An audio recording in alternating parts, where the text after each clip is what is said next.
Вітаю, товариство! Вам знайома така ситуація?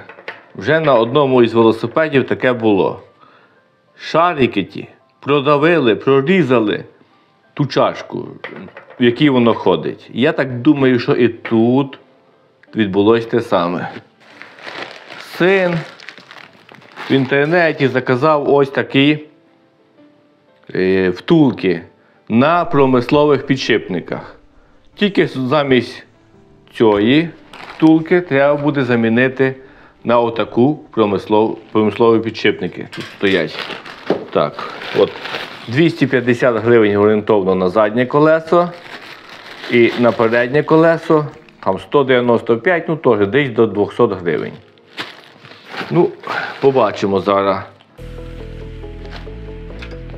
Так. 24.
Ну що?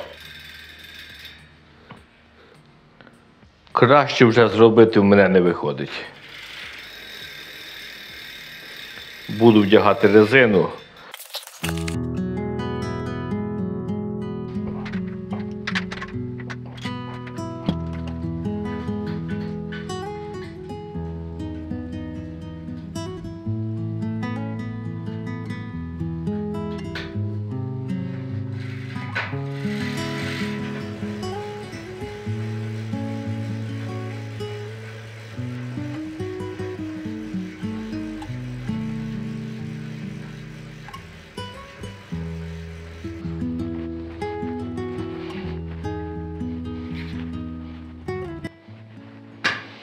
Ну що, товариство, все одно якийсь мінімальні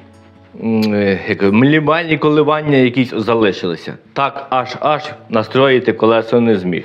Но шату взагалі нема. От взагалі, від слова зовсім. Ідеально. Ось. І оця основа на підшипниках звичайних, промислових, на одному велосипеді служить і на цьому буде служити. Ну, а в підтримку моїх старань прошу вас поставити вподобайку. Будьте добро.